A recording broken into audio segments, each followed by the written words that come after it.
Cool. So, hi, Brendan. Hey, how's it Um, going? Good, pretty good. So today we're going to talk about this opening where Black decided to play a two-space low pincer. And this two-space low pincer is quite interesting. Uh, so here I just want to point out briefly that, yeah, Black doesn't want to crawl on the third line because if he does, then white can just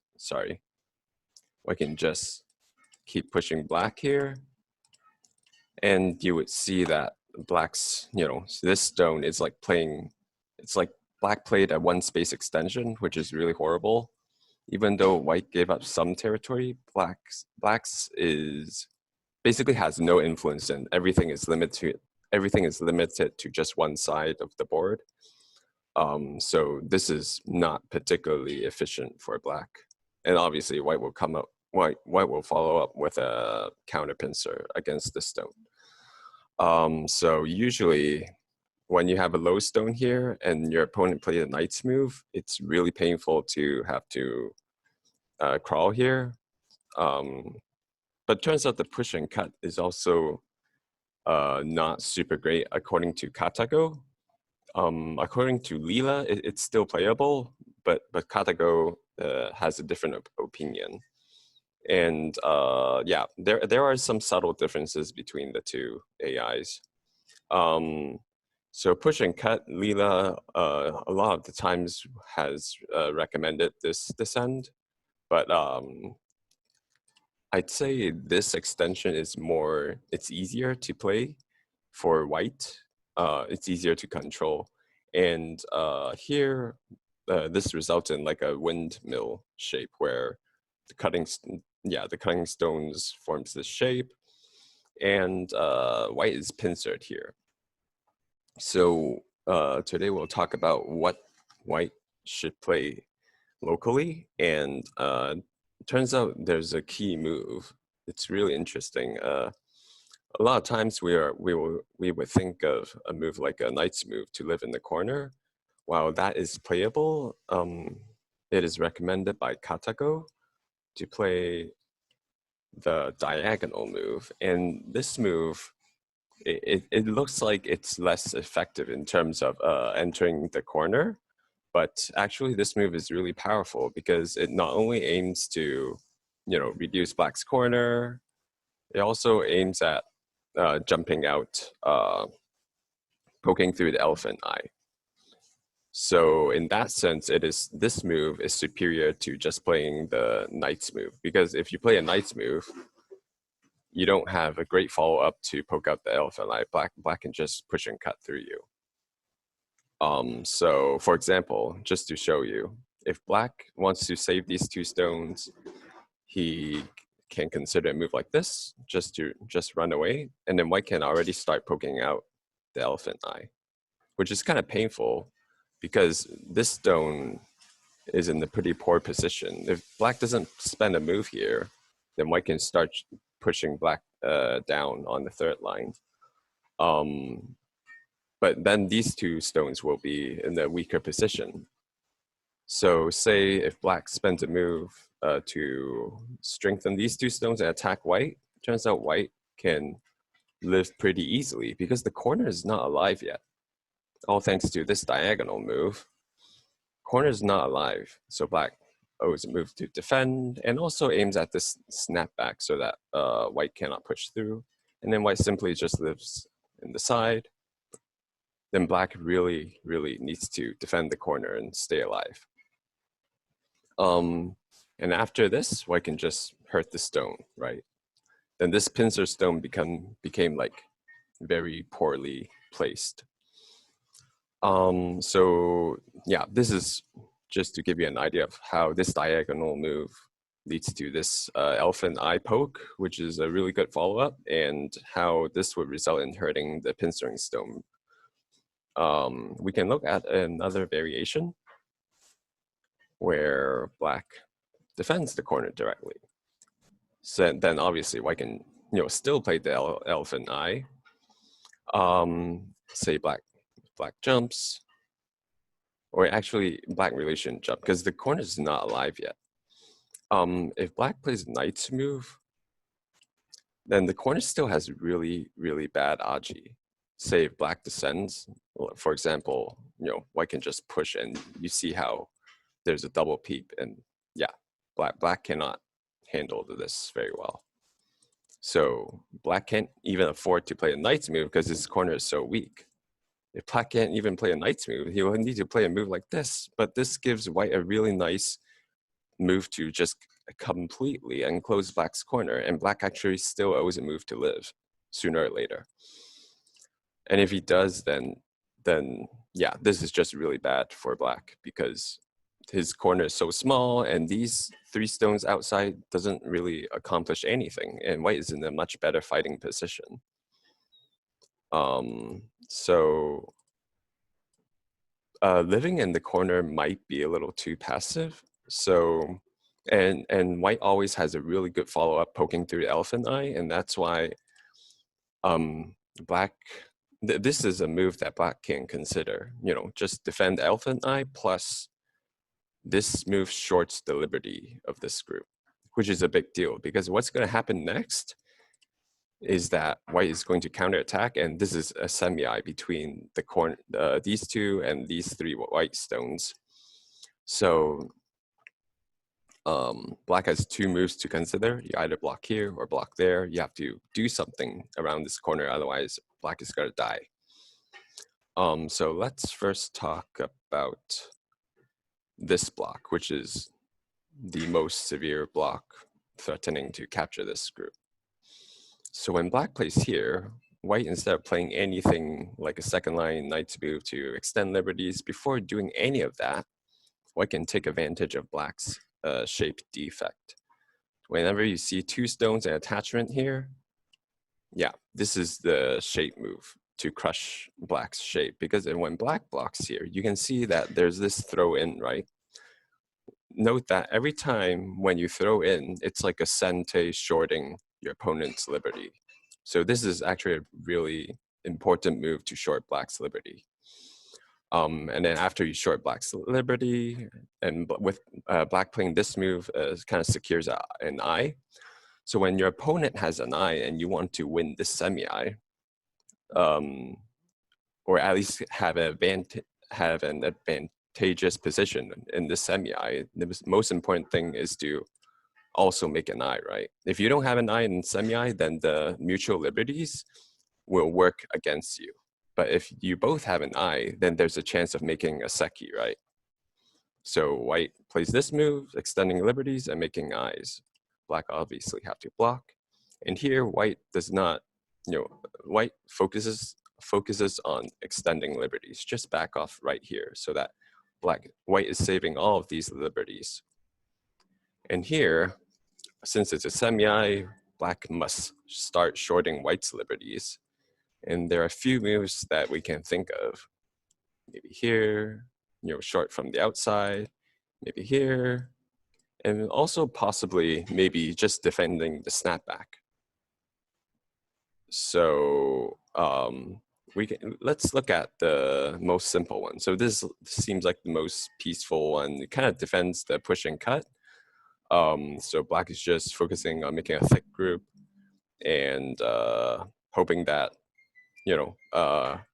white will just play out to become a seki. But as I said before, whenever you throw in, it's like sente shorting your opponent's liberty. It can be pretty powerful. So in this case, when white throws in, first of all, it forces black to fill up this mutual liberty. And second of all, black's liberties are actually really short. It's only 1, 2, 3. Here, to kill black, white can even consider a move like this. White has 1, 2, 3, 4, 5 liberties. So with a really simple throw in and then defending this against this throw in.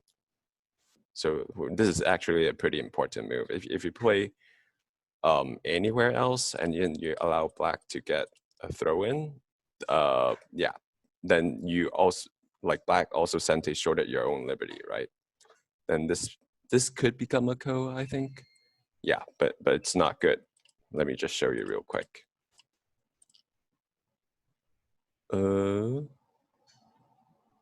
Yeah, I guess it could become a ko.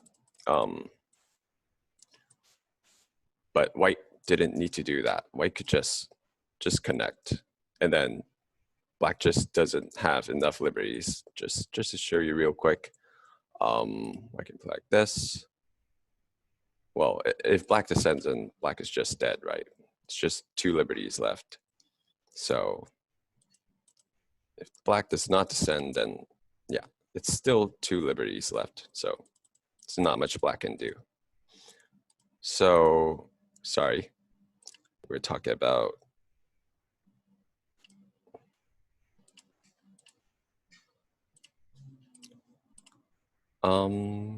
yeah, we just talked about shorting the liberties from here.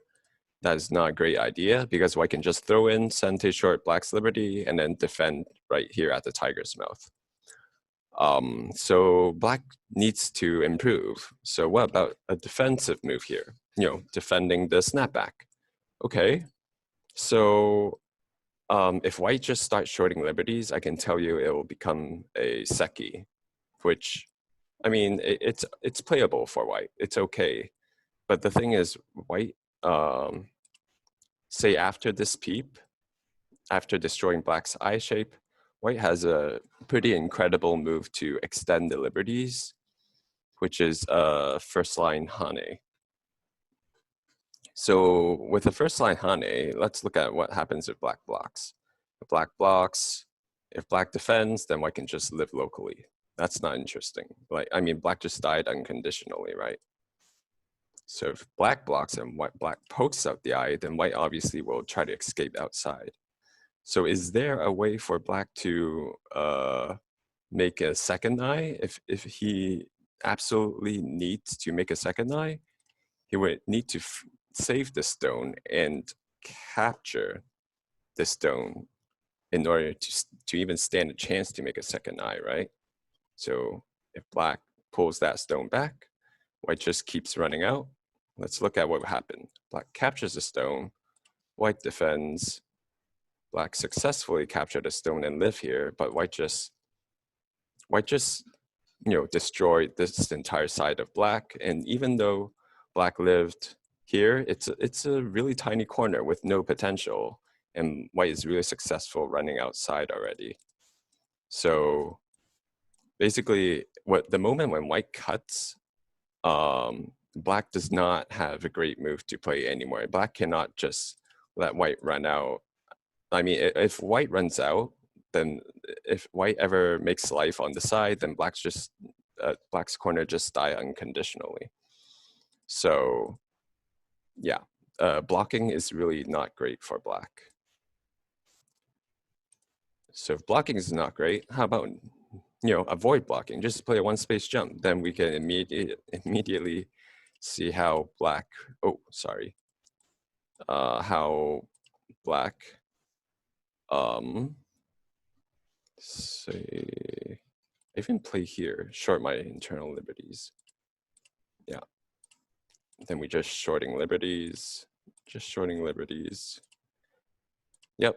And you'll see that black owes 1 move to capture white, all thanks to that first line hane.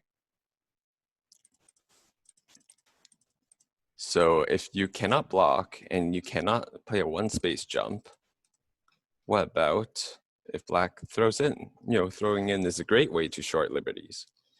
But turns out white has a really amazing Tetsuji, which is a first line extension.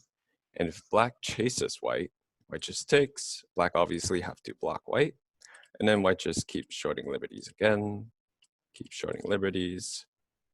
Oh, sorry. Always messing up. Just keep shorting liberties, and then what has happened by giving up 2 stones? So basically, after this exchange, black owes 2 moves to approach this 1 liberty. If white did not gave up a second stone, this stone would have already been here, ready to fire ko. but because white gave up 2 stones, black owes 2 moves to approach this 1 liberty. It's all because of,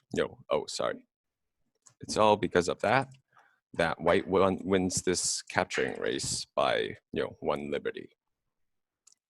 So this is quite interesting. That is, when black plays a defensive move, I mean, you can play out a seki here, but white has a really amazing tetsuji to extend liberties with the first line hane. So yeah, this could be quite complicated. So I recommend you guys definitely try to review this board position and play out the Semieye, on your own and familiarize yourself with this joseki. So now we've gone through these 2 ways of playing out the Semieye. And finally, I can tell you that this is the only right way for black to play to get a somewhat acceptable result from this Semieye. So what does this move do? So if white throws in, where does black play? Let's do a simple version where black just simply takes and white connects. And then black shorts liberty, white shorts liberty, and then it is 1, 2, 3 versus 1, 2, 3, 4. White plays first. Yeah, this is still, I mean, yeah, this is no good. That's no good. Yeah, it's still, black is still dying. So nothing changed, right? If black simply just take this snapback, then I mean, it's just simply take this throw in, then nothing has changed. So in order for this move to become useful, black right now needs to throw in to basically, you short my liberty, I short yours too. Then white obviously has to take. Then this is a very different result. So here, black shouldn't be greedy and hane here, otherwise it will generate a ko. Black should just calmly extend. And now you see like we both share a mutual liberty. Here, white has the option to make an eye. In fact, white really should make an eye because black already has an eye and there's a mutual liberty. If white ignores making the eye, then white is just unconditionally dead because white can never approach here. I mean, yep, white can never approach this liberty just because white doesn't have an eye. So when you're fighting a Semieye, always be mindful of your opponent's eye. And if your opponent has an eye, it becomes really imperative that you make your own eye. And black shorts liberty, white shorts liberty, black shorts, black shorts liberty, white shorts liberty. Then what has happened? White got a gote, whereas black got this wall, and black can already start pincering white's entire group. So this is a terrible, terrible result for white. Winning rate for black should be about 90% or beyond, according to Katako. This white got a gote seki, which is absolutely unacceptable from this joseki. White screwed up really bad, all because she got greedy and played this throw in. Because she played here, black also got the chance to throw in here, forcing white to have a gote seki. In order for this joseki to be acceptable for white at all, white needs a sente seki, okay? So white cannot, play this. I'd say this is almost like a trick move, hoping that your opponent will capture and connect, and then your opponent just dies because of lack of liberties. So make sure you don't fall for this kind of trick. When your opponent throws in here, you throw in there. Okay, so white should not throw in. The proper move is to just short liberties and play out a seki. So here, both sides can just start shorting liberties. Yeah, let's just start shorting liberties. I think this one. And then basically everything is forcing, because that even if white takes, this is forcing, just to show you that, yeah. Yeah, there's a liberty that neither side can approach. And then here, white was able to obtain a sente seki by just playing, really simple defensive moves. And then white got sente, white can play an extension for her wall, and this is so this is playable according to Lila 0. As for Katago, Katago thinks that white is in the better position, which I think it's pretty interesting that different AIs has different opinions. Yeah, so this is playable.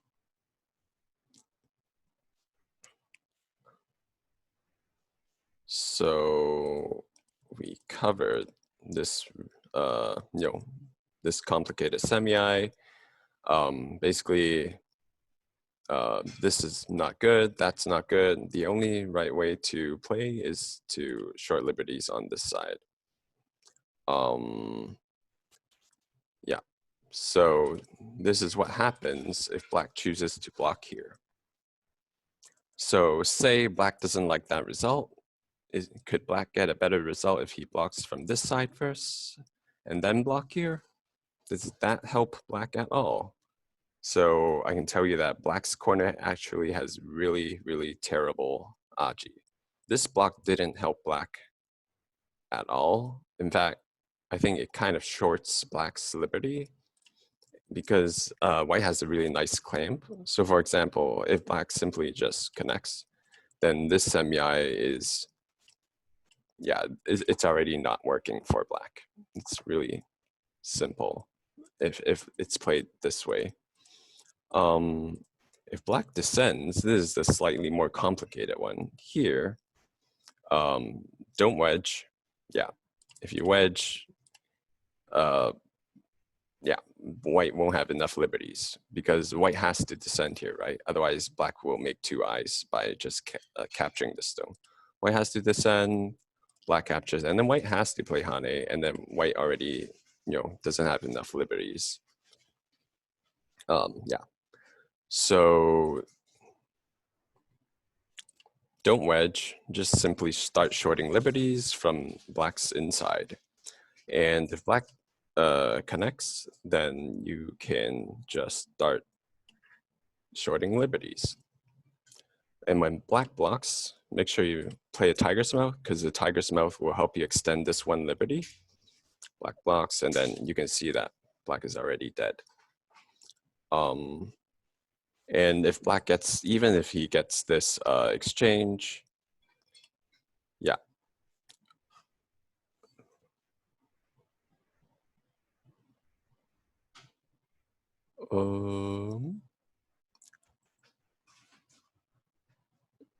Does this, I think this should work, right? Yeah, this works. Because if, well, black shorts liberty, then white shorts liberty. Or if black tries to extend liberty here, white shorts liberty here. Yeah, so basically, with this clamp and then this descend, this entire black group is dead. Yeah, so this clamp will kill black. So say black wants to improve, he plays a one space jump, which is slightly more difficult to kill. But the key point here for white to, if not kill, at least attack black's group, is to play this attachment.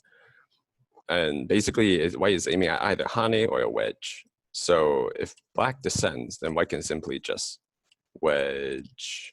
And then when black shorts liberty, white can once again use this tiger's mouth to extend liberty.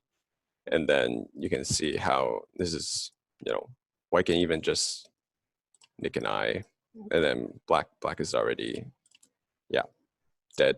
It has only 2 liberties, white has 2 liberties, but black needs to play this move before he can approach white. So if black jumps like this is the key move, and if black descends, black is just simply dead. If black connects, this is slightly more complicated, But all white needs to do is to extend this group's liberties with a knight's move. And then here, white actually has a lot of space here, so much that she might even be able to force a life. So for example, here, if white plays a tiger now, she's aiming to live here, right? Say if black extends liberties, white can just live here, then black dies unconditionally, right? If black pokes out white's eye, then white can just hane, then black doesn't even have an eye to fight the Semieye. And there are mutual liberties. So black, this is a very bad Semieye. I think black is basically dead just because white has an eye, black doesn't have an eye. So yeah, basically, yeah, there is no good result for black if black tries to block here and plays a jump. No matter if it's jumping at A or jumping at B, blocking here and playing a jump is really, really not helpful to black's Semieye position. So meaning in this situation, the best that black could do is to play the attachment here and then try to get a seki. Yeah. Yeah, basically getting a seki here would be black's optimal choice. Yeah.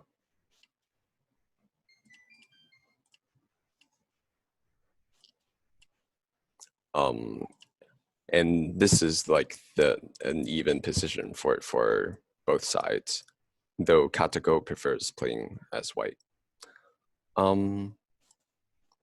Okay, is there any questions so far? Is there any particular Semieye pattern you want me to go over?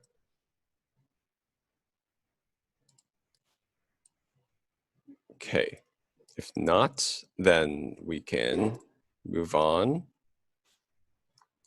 from this move. Basically, this move would result in a sente seki for white, and white would get an extension over here, and it's playable for white. If black does not like that, black can consider, this move, trying to capture all of these three white stones. And then once again, white is going to attack the corner, and then black once again plays this one space block.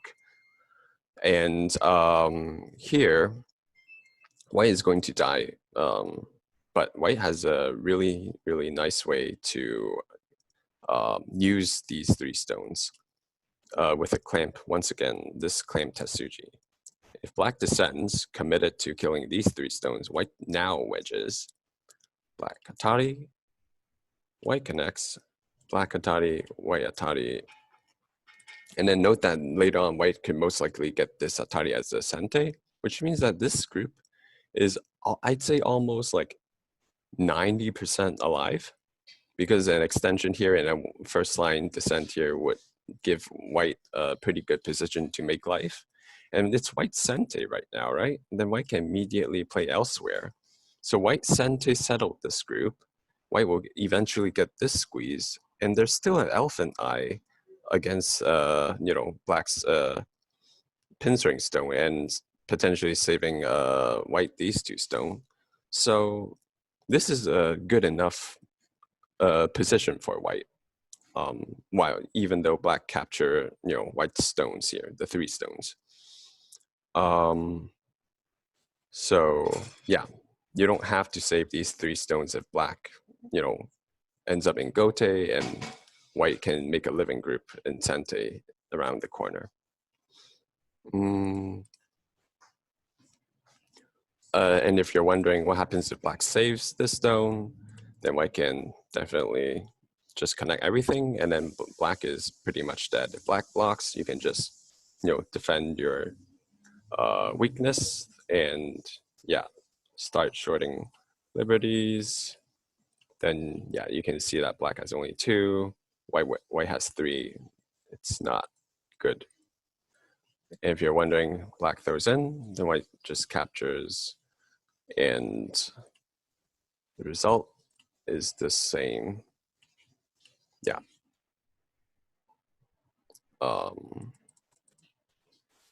So basically at this point, black has to descend and capture 3 stones. There is no other choice for black. Okay, so we covered this. And finally, I guess I can cover something that I played in the recent game in this position. So after this bend, back then I didn't know all the seki and whatnot. I was actually reading out a sequence to kill these 2 stones, which I did, but the result wasn't great. So to kill these 2 stones, this is the move to do so. And here black can block.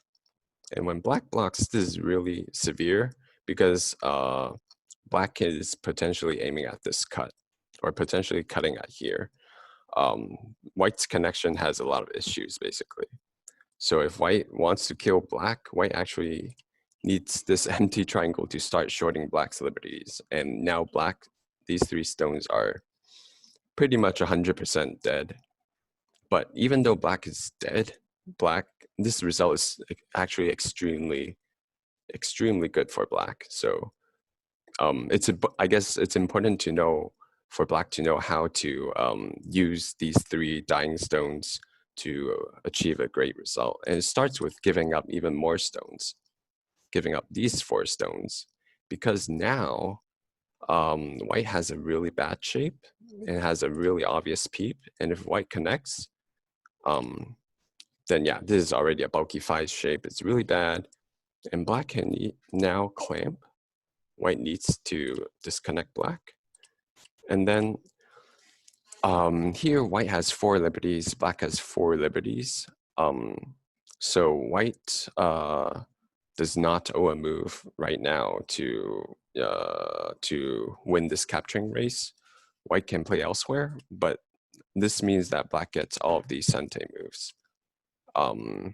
Yeah, all of these moves in sente. Yeah, black can even get this in sente. Then white's corner is limited to like 16 points, I think. And yeah, and black's has an incredible thickness.